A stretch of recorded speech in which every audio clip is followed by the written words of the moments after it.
अयोध्या जो अयुद्ध है, मतलब जिसे जीता न जा सके, जिसका जिक्र इतिहास से लेकर वेद पुराणों में भी मिलता है। लेकिन क्या है अयोध्या और राम का इतिहास? राम राज्य से लेकर राम मंदिर तक क्या है पूरी कहानी? दरअसल बौद्ध साहित्य के मुताबिक अयोध्या को भगवान बुद्ध के काल में विशाखा कहा जाता था और जो संपन्न शहर था। वहीं अथर्ववेद में अयोध्या को 9 द्वारों वाली देवों की पुरी बताया गया है। साथ ही ये भी पता चलता है कि इस काल में भी अयोध्या प्रसिद्ध थी। वाल्मीकि रामायण के मुताबिक सरयू के तट पर बनी अयोध्या नगरी 12 योजन लंबी और 3 योजन चौड़ी थी, मतलब करीब 5200 वर्ग किलोमीटर का एरिया। 1862-63 में पहली बार अयोध्या का आर्कियोलॉजिकल सर्वे किया गया, जिसमें धनन और विशाख लेख वाले सिक्के मिले। वहीं इतिहासकार जॉन की अपनी किताब इंडिया अ हिस्ट्री में लिखते हैं, अयोध्या उस जगह बसाई गई जहां 2 ट्रेड रूट एक दूसरे को काटते थे, इसलिए अयोध्या काफी संपन्न थी।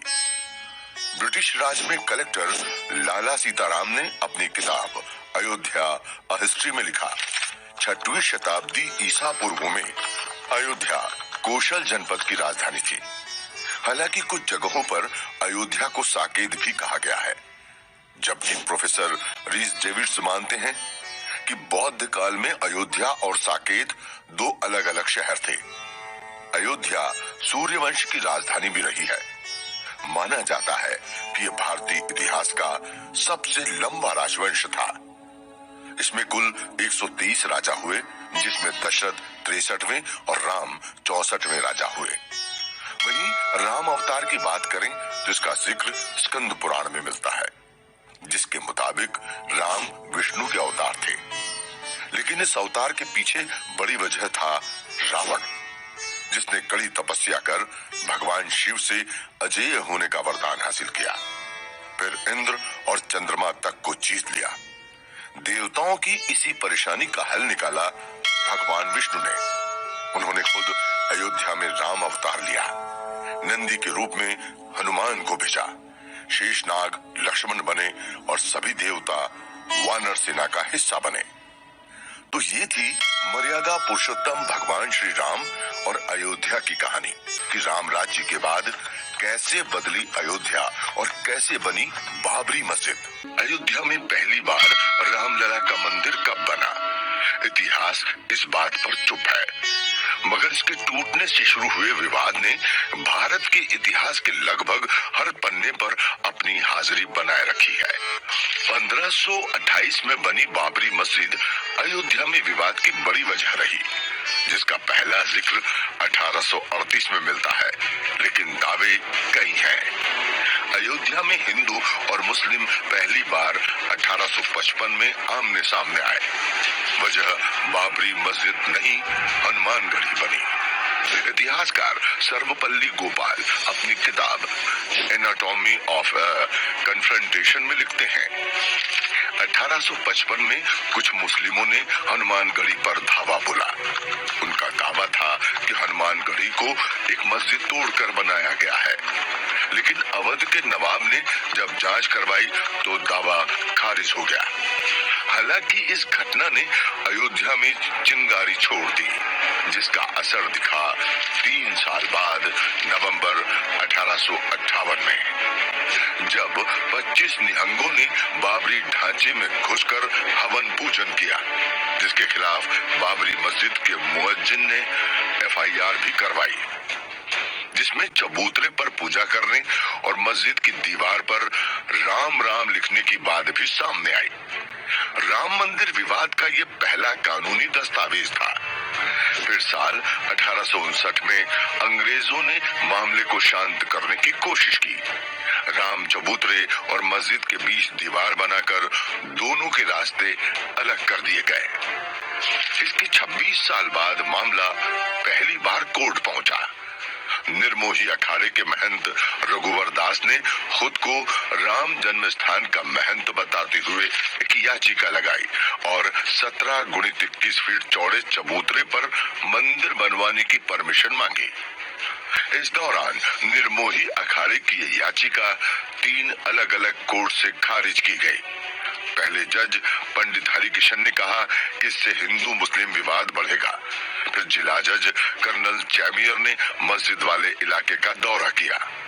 उन्होंने अपने फैसले में कहा, मैंने अयोध्या कस्बे के बॉर्डर पर बाबर द्वारा बनाई गई मस्जिद देखी। अगर मस्जिद को उस स्थान पर बनाया गया है जो हिंदुओं के लिए पवित्र था, तो ये बहुत दुर्भाग्यपूर्ण है। लेकिन ये बात 356 साल पुरानी है, इसलिए अब समाधान करने के लिए बहुत देर हो चुकी है। तीसरी बार महंत रघुवर दास जुडिशियल कमिश्नर डब्ल्यू यंग की अदालत में पहुंचे। यंग ने भी हिंदू आस्था को तरजीह दी, लेकिन जमीन पर निर्मोही अखाड़े के मालिकाना हक को पुख्ता नहीं माना। साल बदले, लेकिन अयोध्या और राम मंदिर का मुद्दा जस का तस रहा। फिर 1934 का साल, जब बकरीद के दिन ही विवाद बढ़ गया। मामला गौहत्या से जुड़ा था, जिसने हिंदू संगठनों को भड़का दिया। इतना कि बाबरी मस्जिद में भी तोड़ फोड़ कर दी गई। हालांकि बाद में अंग्रेजों ने इसे रिपेयर कराया। लेकिन धीरे धीरे ये बात साफ हो रही थी कि राम मंदिर का मुद्दा अब थमने वाला नहीं। इस बीच 1936 में एक विवाद और हुआ। इस बार लड़ाई 2 मुस्लिम गुटों में थी, शिया और सुन्नी। मुद्दा था बाबरी मस्जिद के दावे का।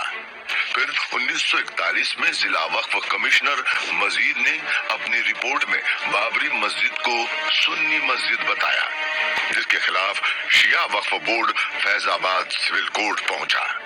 लेकिन यहाँ भी साल 1946 में उनका दावा खारिज कर दिया गया।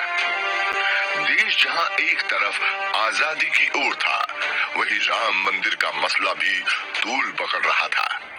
आजादी के बाद कैसे बदले हालात? राम नाम और राजनीति।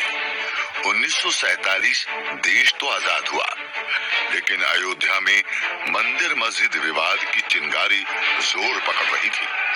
ये वो दौर था जब पहली बार राम का नाम राजनीति में इस्तेमाल हुआ।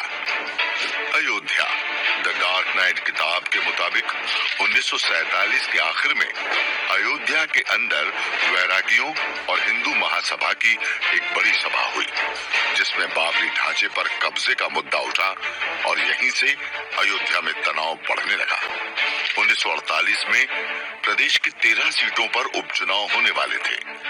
फैजाबाद सीट से कांग्रेस के उम्मीदवार बाबा राघव दास ने ऐलान किया कि वो राम जन्मभूमि को विरोधियों से मुक्त कराएंगे। नतीजा ये रहा कि फैजाबाद सीट से कांग्रेस को 1312 वोटों से जीत मिली और इस जीत ने अयोध्या में राम मंदिर मसले को फिर हवा दे दी। जुलाई 1949 में बाबा राघव दास ने यूपी सरकार को पत्र लिखकर मंदिर बनाने की परमिशन मांगी। फिर 23 दिसंबर 1949 को एक नए विवाद ने जन्म लिया। एक रात पहले यानी 22 दिसंबर को बाबरी ढांचे में भगवान राम की मूर्ति प्रकट हुई। हिंदू संगठनों ने दावा किया कि भगवान राम खुद प्रकट होकर संदेश दे रहे हैं कि यही उनका जन्म स्थान है और बाबरी ढांचे के पास पहुंचकर पूजा पाठ भी करने लगे। 23 दिसंबर की सुबह फैजाबाद के डिस्ट्रिक्ट मजिस्ट्रेट के नायर ने यूपी के तत्कालीन मुख्यमंत्री गोविंद बल्लभ पंत को घटना की जानकारी दी। फिर 3 दिन बाद तत्कालीन प्रधानमंत्री नेहरू ने भी गोविंद बल्लभ पंत को पत्र लिखा और कहा, अयोध्या की घटना ने मुझे बहुत विचलित किया है। जो हालात हैं उससे खतरनाक मिसाल कायम की जा रही है, जिसके परिणाम अच्छे नहीं होंगे। 29 दिसंबर 1949 को फैजाबाद कोर्ट ने विवादित ढांचे को कुर्क कर लिया और परिसर के गेट पर ताला लगवा दिया। मूर्ति की पूजा और देखभाल के लिए प्रियदत्त राम को रिसीवर नियुक्त किया गया। 1950 से 1961 के बीच एक एक कर इस विवाद पर 4 मुकदमे दायर हुए। 3 याचिकाएं हिंदू पक्ष ने तो एक सुन्नी वक्फ बोर्ड ने लगाई थी। अगले करीब 16 साल विवाद कोर्ट में रहा, मगर राजनीति खामोश रही। 1977 में संघ परिवार ने मंदिर की मांग और तेजी से उठानी शुरू कर दी। 1984 में राम जन्मभूमि मुक्ति यज्ञ समिति ने मंदिर के लिए पहली रथ यात्रा बिहार से अयोध्या तक निकाली। इरादा हिंदुओं को एकजुट करने का था, लेकिन जिस समय रथ दिल्ली पहुंचा तभी प्रधानमंत्री इंदिरा गांधी की हत्या हो गई। बाकी कार्यक्रम रद्द हो गए। राजीव गांधी नए प्रधानमंत्री बने। नई सरकार बनते ही राम मंदिर फिर चर्चा में आया। विश्व हिंदू परिषद ने सरकार को अल्टीमेटम दिया कि अगली शिवरात्रि तक मस्जिद ढांचे का ताला न खुला तो तोड़ दिया जाएगा। इसे शाहबानो केस से और हवा मिली। राजीव सरकार पर मुस्लिम तुष्टीकरण के आरोप लगे। इसी बीच फैजाबाद जिला अदालत में फिर से राम जन्म स्थान में पूजा पाठ के लिए याचिका दायर हुई। जिला कोर्ट में मुकदमा खारिज हुआ, लेकिन ऊपरी अदालत में जिला प्रशासन ने गर्भगृह खोलने पर सहमति जता दी। 1986 में गर्भगृह का ताला खुला तो देश की राजनीति में भी भूचाल आ गया।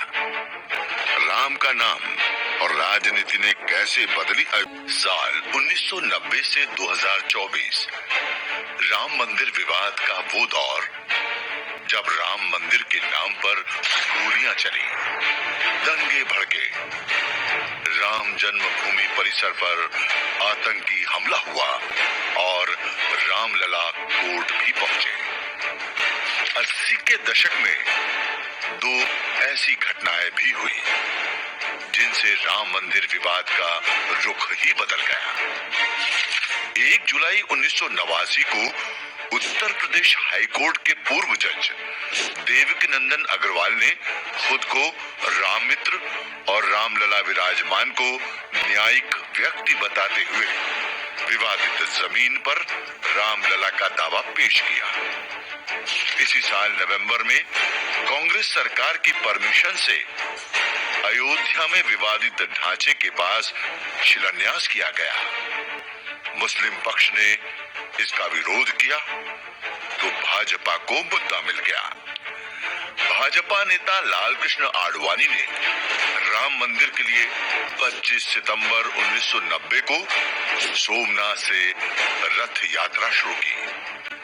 20 अक्टूबर को इसे अयोध्या पहुंचना था, मगर बिहार में रथ यात्रा को रोक आडवाणी को गिरफ्तार कर लिया गया। इससे अयोध्या में जमा कार सेवक उत्तेजित हो गए। 30 अक्टूबर को कुछ जत्थों ने विवादित ढांचे में घुसने की कोशिश की। तत्कालीन मुख्यमंत्री मुलायम सिंह यादव की सरकार के आदेश पर पुलिस ने भीड़ पर गोलियां चलाई। 16 कार सेवक मारे गए। 1991 में यूपी की सत्ता में भाजपा आई। उधर मंडल कमीशन की रिपोर्ट लागू होने से देश में अगड़ा बनाम पिछड़ा राजनीति तेज हो रखी थी।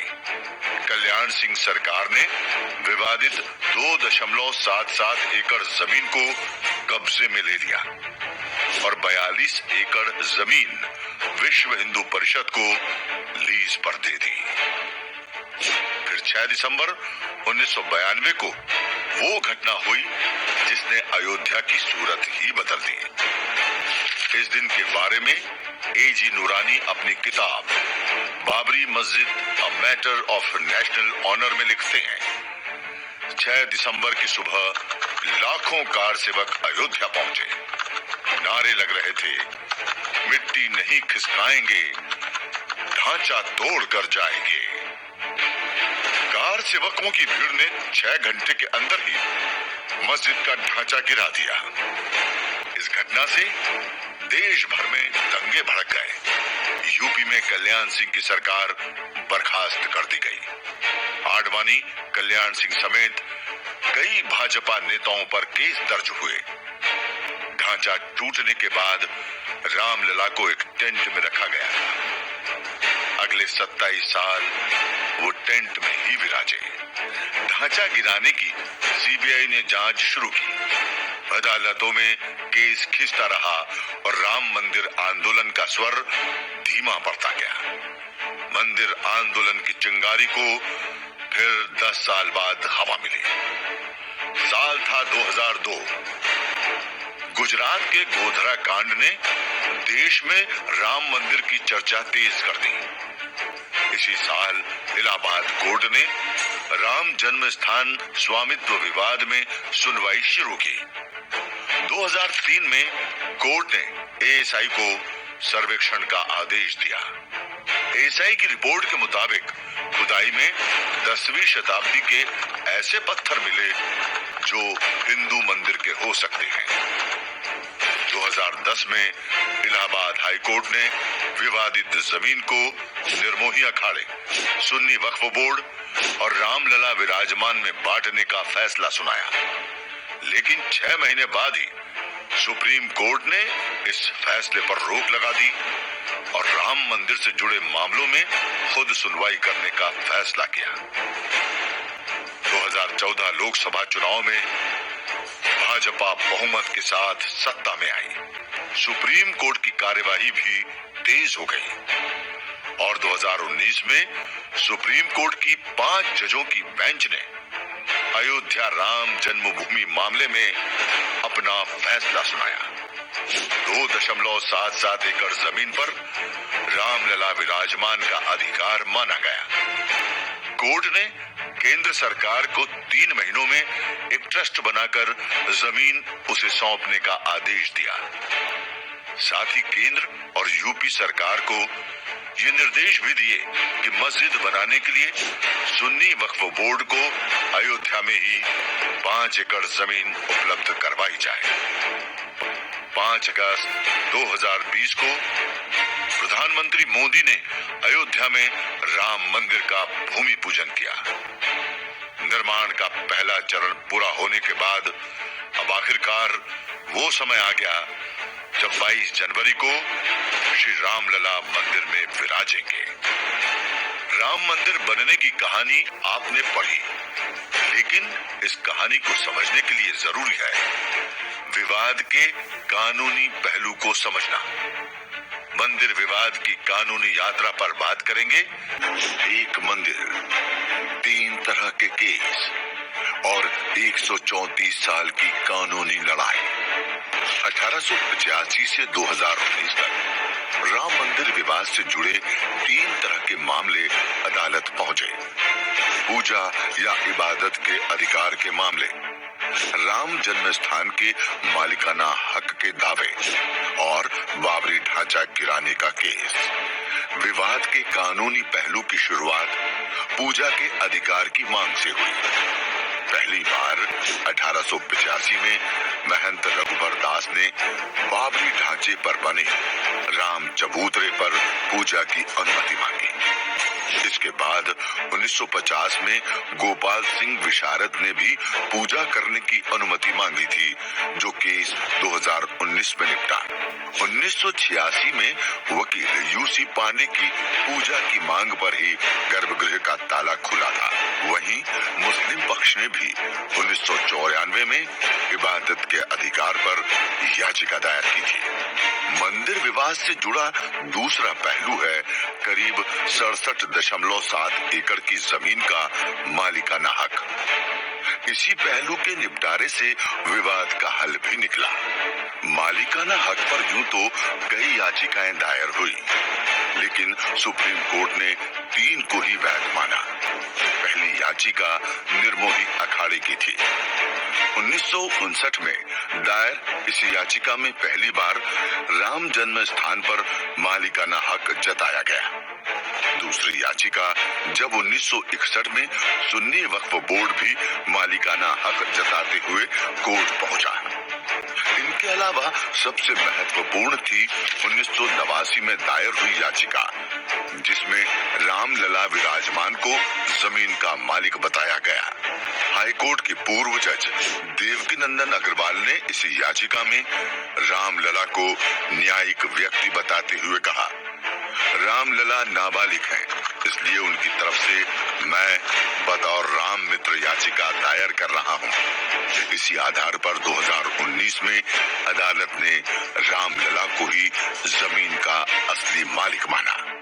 मगर सुप्रीम कोर्ट के इस फैसले तक पहुंचने की राह आसान नहीं थी। इलाहाबाद हाई कोर्ट में स्वामित्व विवाद पर सुनवाई 2002 में शुरू हुई और 2019 में सुप्रीम कोर्ट ने फैसला सुनाया।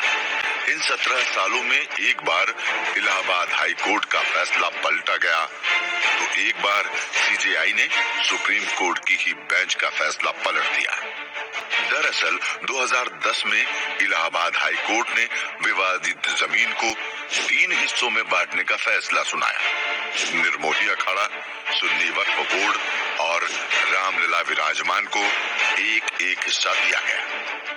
फैसले से असहमत तीनों पक्ष सुप्रीम कोर्ट पहुंचे। सुप्रीम कोर्ट में भी सुनवाई खासी रोचक रही। पहले मामला 3 जजों की बेंच के पास गया। सुनवाई में देरी के चलते हिंदू पक्ष ने बड़ी बेंच की मांग की, लेकिन ये मांग 2018 में खारिज हो गई। लेकिन 2019 में तत्कालीन सीजेआई रंजन गोगोई ने सुप्रीम कोर्ट की ही बेंच का फैसला पलटते हुए 5 जजों की बेंच बना दी। जस्टिस यूयू ललित के बेंच से अलग होने के बाद 5 जजों की एक नई बेंच बनाई गई। इस बेंच ने मामला निपटाने के लिए मध्यस्थता कमेटी भी बनाई, लेकिन ये फेल हो गई। आखिरकार सुप्रीम कोर्ट में रोजाना सुनवाई शुरू हुई और 40 दिन में ही केस निपट गया। 9 नवंबर 2019 को सुप्रीम कोर्ट ने ऐतिहासिक फैसला सुनाया। राम मंदिर की कानूनी लड़ाई का तीसरा पहलू था बाबरी ढांचा केस। 6 दिसंबर 1992 को कार सेवकों ने बाबरी ढांचा गिराया था। इसके बाद दर्ज एफआईआर में भाजपा और विश्व हिंदू परिषद के कई नेताओं पर भीड़ को उकसाने के आरोप लगे। मामले की जांच के लिए लिब्राहन आयोग भी बनाया गया था। 2009 में लिब्राहन आयोग की रिपोर्ट आई तो इसमें भी ढांचा गिराए जाने को साजिश का नतीजा माना गया। जांच सीबीआई को सौंपी गई तो कई साल इसी बहस में बीत गए कि मामले के आरोपियों पर साजिश की धारा लग सकती है या नहीं। आखिर में 2017 में सुप्रीम कोर्ट को दखल देना पड़ा।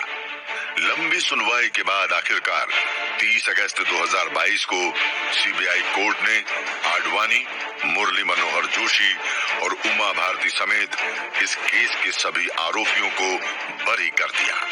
तो ये थी राम मंदिर विवाद की कानूनी यात्रा। लगभग 500 साल पुराने राम जन्मभूमि विवाद का असर अयोध्या ही नहीं देश भर में दिखा। हमें कई ऐसे किरदार मिले जो आज भी लोगों के जहन में हैं। पहले बात पूरे विवाद से जुड़े सामाजिक, धार्मिक और ऐतिहासिक चेहरों की। मीर बाकी, बाबर का सिपहसालार, जिसने 1528 में बाबरी मस्जिद बनवाई। ब्रिटिश सर्वेयर फ्रांसिस बुकानन, जिन्होंने 1813 से 14 में अपनी रिपोर्ट में अयोध्या की मस्जिद को बाबरी मस्जिद बताया। इस पूरे विवाद से कई संतों का नाम भी जुड़ा रहा। मामले में पहली याचिका 1885 में महंत रघुबर दास ने दायर की थी। 1949 में जब बाबरी ढांचे में मूर्तियां प्रकट हुई तो महंत अभिराम दास का नाम पुलिस की एफआईआर से चर्चा में आया था। उस समय परमहंस रामचंद्र दास भी मंदिर की मांग को लेकर सक्रिय थे। महंत नृत्य गोपाल दास आंदोलन में कार सेवकों को जुटाने और उनके लिए साधन उपलब्ध कराने में आगे रहे। आज वे राम जन्मभूमि तीर्थ क्षेत्र ट्रस्ट के अध्यक्ष हैं। के नायर 1949 में जब मूर्तियां प्रकट हुई तो वो फैजाबाद के जिलाधिकारी थे। इसके अलावा आजादी के बाद 1950 याचिका लगाने वालों में गोपाल सिंह विशारद पहले थे। चंपत राय, आरएसएस से जुड़े चंपत राय अभी राम जन्मभूमि तीर्थ ट्रस्ट के महासचिव और राम मंदिर निर्माण का प्रमुख चेहरा है। अब जानते हैं राम मंदिर से जुड़े राजनीतिक चेहरों को। राजीव गांधी, जिनके पीएम रहते 1986 में गर्भगृह का ताला खुला। मुलायम सिंह, जिनके आदेश पर 1990 में अयोध्या में कार सेवकों पर पुलिस ने गोली चलाई। 1992 में जब बाबरी ढांचा गिरा तो केंद्र में पीवी नरसिम्हा राव और यूपी में कल्याण सिंह की सरकार थी। सत्ता के मुखिया रहे इन चेहरों के अलावा राम मंदिर आंदोलन के लिए रथ यात्रा निकालने वाले लाल कृष्ण आडवाणी इस विवाद का बड़ा चेहरा रहे। रथ यात्रा के लिए उनके सलाहकार थे प्रमोद महाजन। उनके अलावा भाजपा के मुरली मनोहर जोशी, उमा भारती और विश्व हिंदू परिषद के संस्थापक सदस्य अशोक सिंघल भी मंदिर आंदोलन का अहम हिस्सा रहे। 90 के दशक में एकता यात्रा से लेकर रथ यात्रा और फिर 2019 में राम मंदिर निर्माण के ऐतिहासिक फैसले तक मौजूदा प्रधानमंत्री नरेंद्र मोदी भी इस आंदोलन से जुड़े रहे। वो चेहरे जो कानूनी लड़ाई से जुड़े थे, इसमें पहला नाम है डिस्ट्रिक्ट जज कर्नल FEA चैमियर का, जिन्होंने 1886 में पहली बार माना कि मस्जिद हिंदुओं के पवित्र स्थान पर बनाई गई है, तो ये गलत है। CBI कोर्ट के रिटायर्ड जज SK यादव, जिन्होंने 17 साल की सुनवाई के बाद बाबरी ढांचा ध्वंस केस में सभी 32 आरोपियों को बरी किया। सबसे अहम है मंदिर विवाद पर 2019 में फैसला सुनाने वाली सुप्रीम कोर्ट की संविधान पीठ, जिसमें justice Ranjan Gogoi, justice SA Bobde, justice DY Chandrachud, justice Ashok Bhushan, justice S Abdul Nazeer शामिल थे। सिर्फ ये 26 ही नहीं, राम मंदिर मामले से जुड़े किरदारों की लिस्ट लंबी है। आज बन रहे राम मंदिर के पीछे का संघर्ष इन्हीं चेहरों के इर्द गिर्द घूमता है। अयोध्या और राम से जुड़ी खास सीरीज राम जन्मभूमि का इतिहास में इतना ही।